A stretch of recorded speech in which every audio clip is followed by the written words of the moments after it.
You're listening to Whoa! Potluck.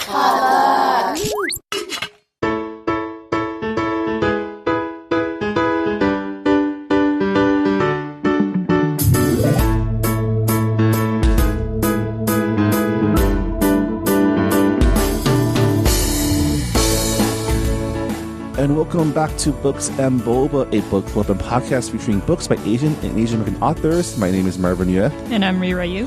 And it's time for our mid-month news update where we bring you the latest new releases and book news in Asian American literature. I'm surprised that Rira had time to put together our monthly list, seeing that she's been down in her Olympics hole for the last week.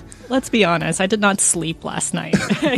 I pulled a college Red Bull pretty much and just decided to do it all at 2 a.m. because I was that dedicated. To the figure skaters. Yeah.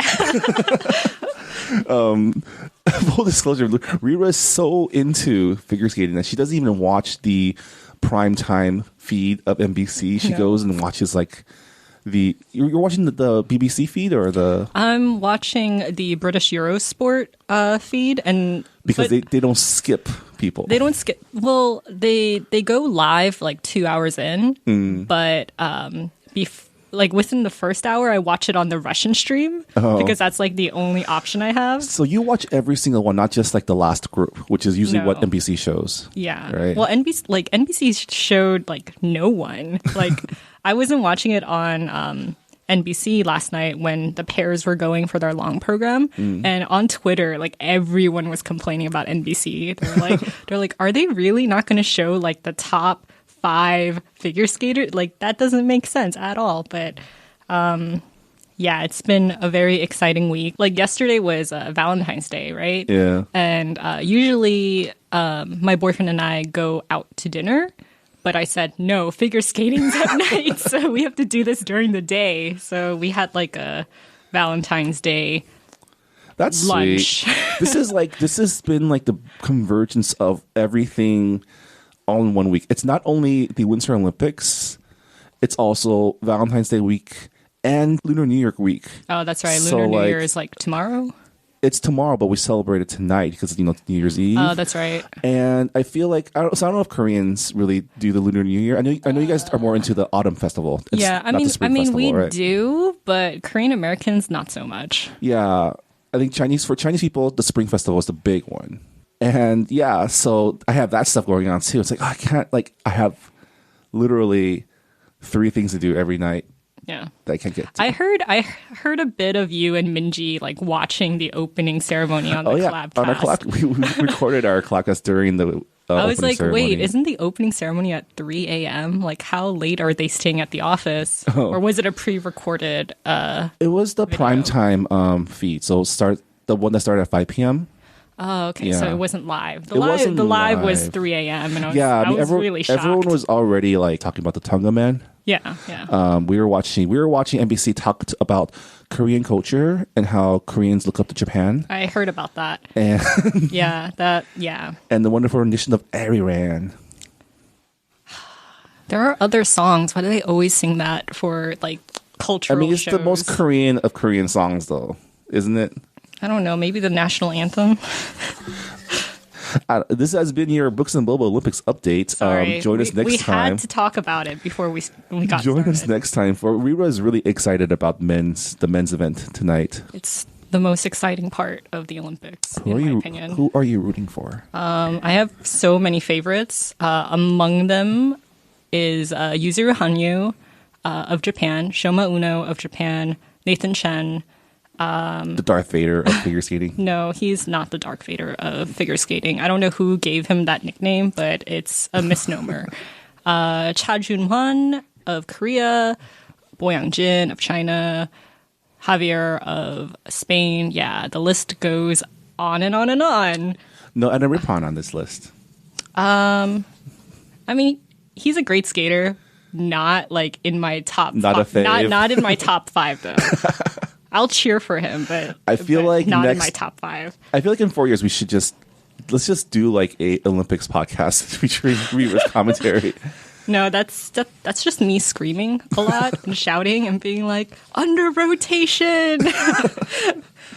Were you excited for that Japanese pair that did the Yuri on Ice theme? It was a little pandering for you? It was a cute gesture, and I'm glad that they did it, but I didn't like their program. Oh, no. Yeah. I didn't like their step routine. See, Rira is a true, like, not even enthusiast. I would say fanatic is the correct No, word. like, if I was a fanatic, I would know how the scoring works, but it's really complicated, and I'm really bad at math, so I don't tally up the points when people skate. Right. Anyway, moving on to new releases. Yeah. Just a quick reminder: our February book club pick is Everybody's an Alien when you're an alien too by Jomny Sun. It's a really cute picture book. I'm halfway through it and been enjoying it so far. It's just a quick and easy read. Hopefully you all are enjoying it too. And stay tuned for our end of month discussion on the book. I'm excited to talk about all the cute little animals. And as always, you can discuss the books that we read at Books of Boba on our Goodreads group in the forums. So just go to goodreads.com and join the Books and Boba group. And we'd love to hear your thoughts on this month's book. And on that note, let's get to the new releases of February 2018. First up is Down and Across by Arvin Amati, released on February 6th, published by Viking Books for Young Readers. 16-year-old Scott Ferdowsi has a track record of quitting. With college applications looming, his parents pressure him to get serious and settle on a career path like engineering or medicine. Desperate for help, he sneaks off to Washington, D.C. to seek guidance from a famous professor who specializes in grit, the psychology of success. But once he meets Fiora Buchanan, a ballsy college student whose life ambition is to write crossword puzzles, Scott finds himself on an adventure that opens his eyes to fundamental truths about who he is and who he wants to be. So the main character is Iranian American, as is the author. And there was this really great interview with Arvin Amati and The Hate U Give author Angie Thomas. Mm-hmm. And he was just talking about how when he was writing the book in like the first or second draft, the main character was like half Indian, half white. Right. And so right. all of his friends were like, this is you. You need to just write this character as an Iranian American. And he was like, okay, like, you know, even if this book doesn't sell, at least I wrote my debut novel the way that I wanted to. So, yeah, it's an own voices book, and I've heard great things about it. I'm sure it'll sell just fine. I think that's the biggest thing with like Asian American creators that we've worked with as part of collaboration is this like the imposter syndrome of like I don't deserve to be here or like everyone else is better than me. Yeah. But the thing is like everyone else is thinking that too, and if you're not everyone, there are some people who have privilege. Let's not forget. All right. Fair enough. But if you're good enough to get a book deal, you're good enough for people to read. So, yeah. Congrats on the book birthday. Is that the correct literary term? Yeah, for book it? birthday. It's out now, so check it out. Next up is Call Me Zebra by Azarine van der Villiet Alumi.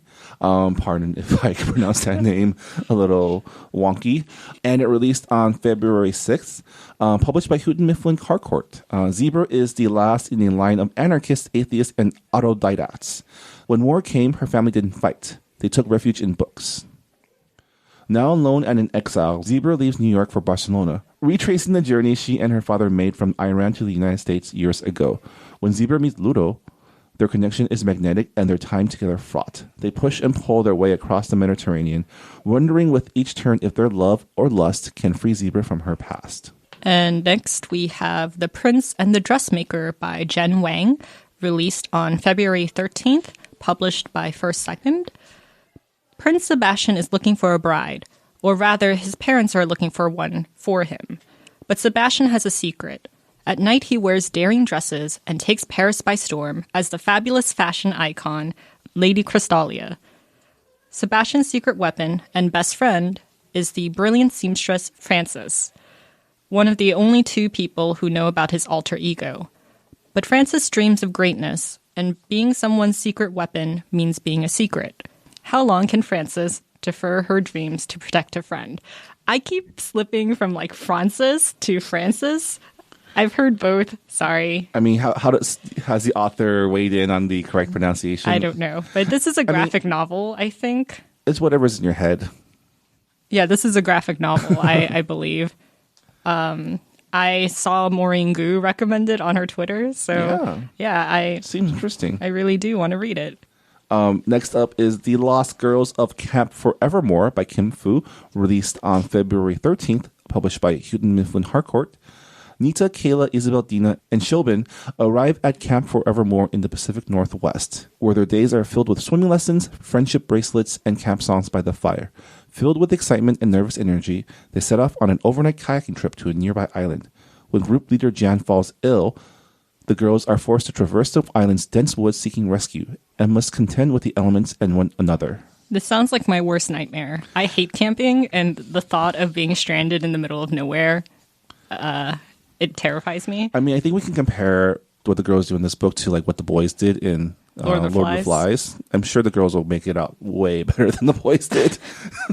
Well, they're also not stuck on No, they're still stuck on an island, right? Yeah, they are. Okay. This is like the premise of the new Lara Croft movie, so maybe they'll become, there is another one. Maybe they'll become Tomb Raiders. Next up is Song of a Captive Bird by Jasmine Darznik, released on February 13th, published by Ballantine Books. Darznik's novel retells the life of Iranian feminist poet and director Faroh Forakhzad. All throughout her childhood in Tehran, Faroh is told that Iranian daughters should be quiet and modest, but she always finds ways to rebel, mainly through writing poetry. Forced into a suffocating marriage, Faroh runs away and falls into an affair that fuels her desire to write and to achieve independence. Her poems are considered both scandalous and brilliant. She is heralded by some as a national treasure, vilified by others as a demon influenced by the West. But the power of her writing grows only stronger amid the upheaval of the Iranian Revolution. And that is Song of a Captive Bird by Jasmine Darznik.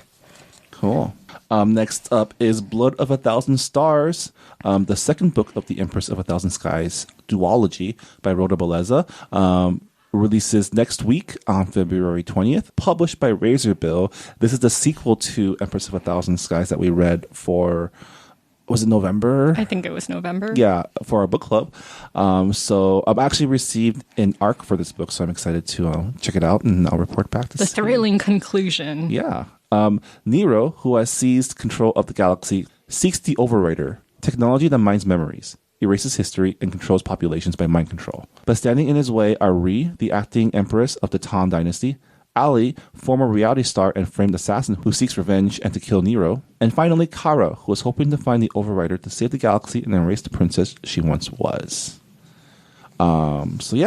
Excited to see where that story leads, and because in the first book it alternated POVs. So does that mean that in this book it alternates into 3 POVs? I've only read the first 2 chapters so far, and right now it's between Ri and Kara. But I'm guessing it will go to Ali too. Yeah. So probably three points of view. So, Ali is my boy. He was my favorite character in Empress of a Thousand Skies. That's because Ri was the worst. Maybe she gets better. Next up is All the Names They Used for God by Anjali Sachdeva. I'm sorry if I've mispronounced it. Releases on February 20th, published by Spiegel and Grow.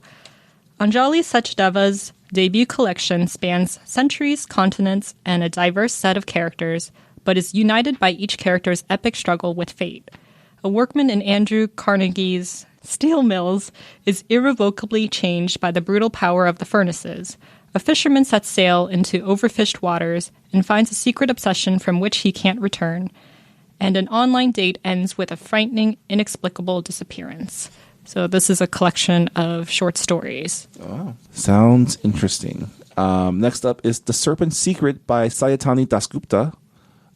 Releases on February 27th and published by Scholastic. Kiran is an average 6th grader living in Parsippany, New Jersey. That is until her parents mysteriously vanish later that day and a Rakosh demon slams through her kitchen. Turns out there might be some truth to her parents' fantastical stories, like how Kiramala is a real Indian princess and a wealth of secrets about her origin they've kept hidden. After meeting a pair of Indian princess, who insist that they're there to rescue her. Kiran travels to the kingdom beyond the 7 oceans and 13 rivers in an effort to rescue her parents. So this is a middle grade novel, and the cover looks super fun. I think YA novels should really step up their game with covers because middle grade novels have fantastic covers. But it sounds like a fun read. Yeah, Scholastic. That reminds me of those book club newsletters we used to get in like elementary school. Oh, yeah. If you order like $10 worth of books, you get a slap bracelet. I don't remember that. Oh, I'm dating myself. Next up is A Girl Like That by Tanaz Bathina. Releases on February 27th, published by Farrar Straus Giroux Books for young readers. Again, I apologize for any mispronunciation. 16-year-old Zarin Wadia is many things. A bright and vivacious student, an orphan, and a risk-taker. She's also the kind of girl that parents warn their kids to stay away from. A troublemaker whose many romances are the subject of endless gossip at school. So how is it that 18-year-old Porus Demasia has only ever had eyes for her? And how did Zarin and Porus end up dead in a car together, crashed on the side of a highway in Jeddah, Saudi Arabia? When the religious police arrive on the scene, everything everyone thought they knew about Zarin is questioned. And as her story is pieced together, told through multiple perspectives, it becomes clear that she was far more than just a girl like that. Wow. Yeah, it goes places. Wow. That's just from the book jacket. I know. I'm really curious. That's it for our new releases of February. This is definitely not every single book that came out by an Asian or Asian American author, but yeah, as always, if there are any other books that you know of that we missed, go ahead. Feel free to let us know and let the group know on our Goodreads forums. That's what they're there for. But let's get on to some book news. There's quite a bit of new developments in the Asian American literary world. and also just the literary world. Yeah. So the first piece of news is so I've been catching this on Twitter in between my Olympic watching. So I obviously don't know all of the details, but I will do my best to summarize what's happened. Mm-hmm. So the Me Too conversation in the publishing world reached new heights following the publication of children's author Anne Ursu's article, Sexual Harassment in the Children's Book Industry. And back in December, the author, she released a survey, or she opened up a survey that people could submit their experiences with sexual harassment anonymously. And her article that just came out earlier this month, or I guess earlier this week, it has like a bunch of excerpts from the submissions. And to pull off, I'm going to pull a quote from the article. And the quote is, "These are the sort of events we're told to brush off. They're jokes, they're flattering, no big deal. But when you believe you are a professional and someone informs you they see you as a sex object, it can shatter your sense of self and your sense of safety." So if you want to know more about the ongoing conversation around this, I would definitely check out Ursu's Medium article. I know that a lot of Asian American authors also tweeted their thoughts on this as well. Yeah. I mean, it's people assume just because it's children's entertainment that it's, obviously like shiny and innocent. Yeah. But then you have to realize that the publishing industry, like most industries in America, are run by old dudes who, like, if you think about it, yeah, of course, this also happens in the children's world.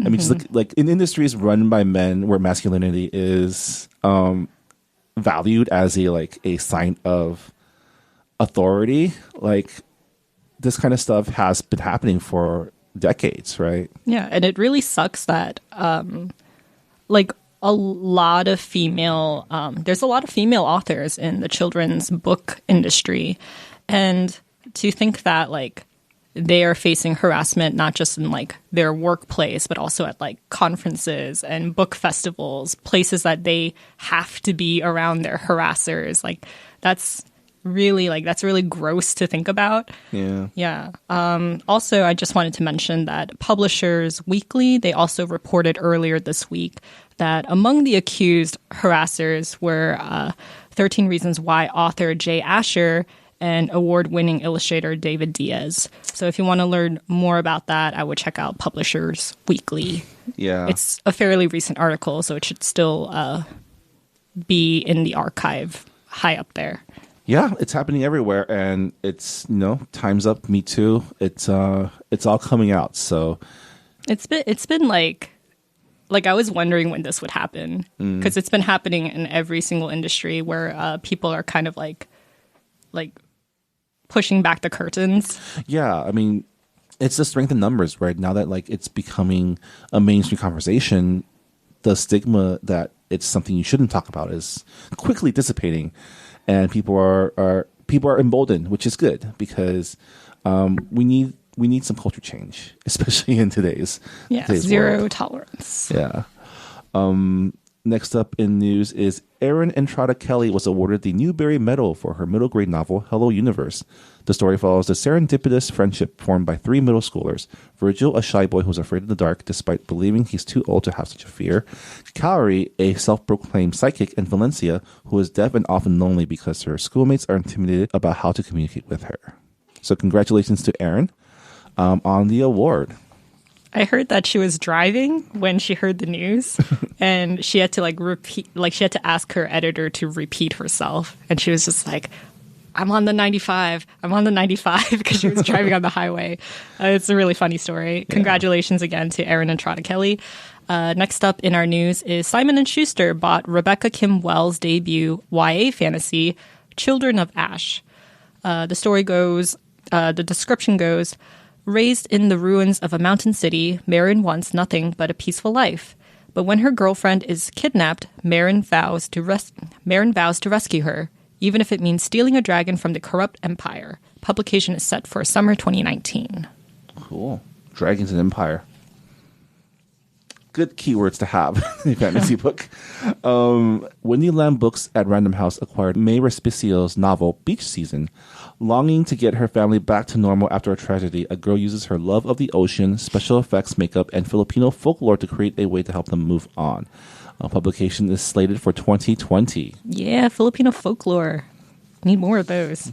Next up is First Second Books bought Kiku Hughes' middle grade graphic novel, Displacement. The book is a memoir-based magical realist story about a teenager who is pulled back in time to witness her grandmother's experience in World War II-era Japanese internment camps.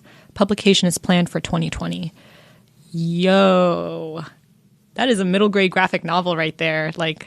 That is pretty deep and pretty important. So, sorry if my vocabulary is very limited. I wonder how they will deal with paradoxes and time travel. That's what I'm thinking of. I've watched enough Doctor Who to say time is a ball of wibbly wobbly. As long as it works in your universe, it should be fine. Is that the technical term? Wibbly wobbly? Yes. Simon Poles bought 2 contemporary YA novels by Kemi Dawn Bowman. The first novel follows a multiracial teen girl who dreams of quitting school to become a trapeze artist in her parents' Las Vegas circus against their wishes, prompting her to join a rival circus. Ooh. There she grows close to a handsome musician and performer while untangling her family's complex past and present. Publication is set for fall 2019 and 2020. Kemi Dawn Bowman is the author of Starfish, and I've heard great things about it, so check out her work. Yeah, capitalizing on the Greatest Showman buzz and talking about circuses. That was a while ago. I mean, her book's coming out in 2019, 2020. I mean, trends mean nothing. Contemporary, yeah, okay. Candlewick bought 2 of Christina Soontornvet's books. Sorry if I mispronounced it. Sorry. You don't have to apologize every time. I feel really bad. Her middle grade fantasy novel, A Wish in the Dark, is loosely based on Les Miserables and set in an imaginary Bangkok-like city, and tells the story of Pong, a boy who escapes the women's prison where he was born, only to find out that the world outside does not offer the freedom he has always longed for. Publication is set for spring 2020, and Soontornvat's other book is a picture book, The Blunders and it's titled The Blunders, A Cautionary Counting Tale. And it's a retelling of the international folktale, The Fools Who Did Not Count Themselves. The book follows 10 blunder children who fear telling their mother when they think they've lost one of their siblings. Publication is set for 2019. That sounds cute. I mean, I'm interested in the middle grade fantasy novel that is based on Les Miserables. That also sounds cool. Yeah, it sounds really, really cool. And a Bangkok-like city, like in... I know, we haven't really seen a lot of like Southeast Asian fantasy settings, so... And our last piece of news... Yeah, finally, the Asian Pacific American Librarians Association announced the winners and honorees of the 2018 APA Award for Literature. The winners for adult fiction are The Leavers by Lisa Ko, with the honoree being The Refugees by Vitan Nguyen. The winner for adult nonfiction is Asian Fail, Narratives of Disenchantment and the Model Minority by Eleanor T., with the honoree being The Long Afterlife of Nikkei Wartime Incarceration by Karen M. Inouye. And the winner of the YA category is It's Not Like It's a Secret by Misa Sugihara. And the honorable mention is Saints and Misfits by S.K. Ali.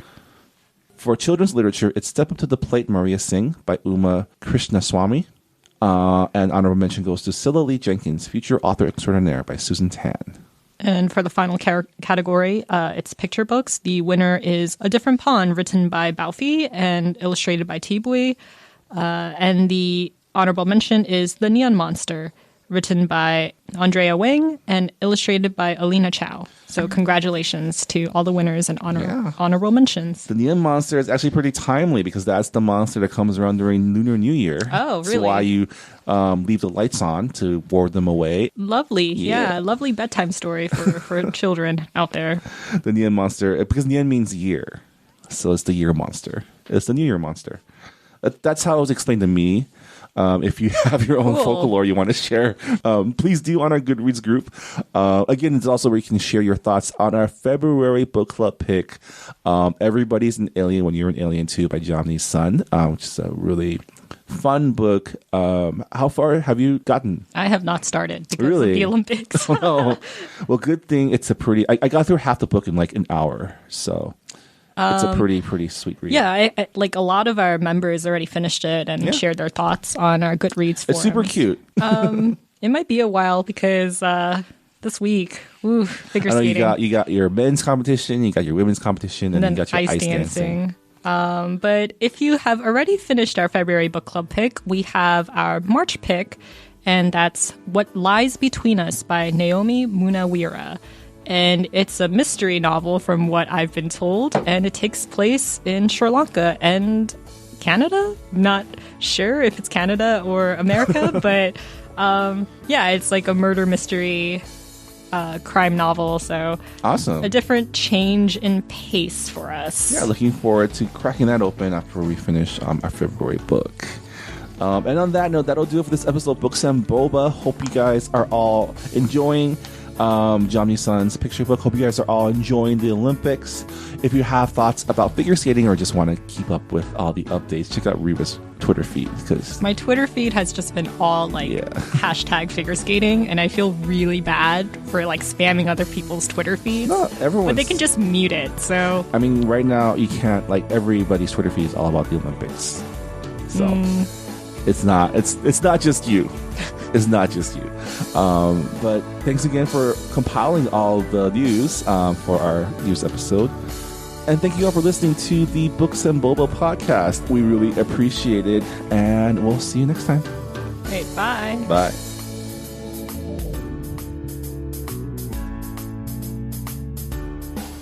This episode of Books and Boba was hosted by Marvin Yue and Rira Yu and edited by Marvin Yue. Books and Boba is a proud member of the Potluck Podcast Collective, a collective of podcasts featuring unique voices from the Asian American community. If you like Books and Boba, you might also like Saturday School, a pop culture history podcast hosted by journalist Ada Sang and film scholar Brian Hu, who highlight and discuss classic Asian American films. You can catch Saturday School and the other great programs of the Potluck Collective by going to the website www.podcastpotluck.com.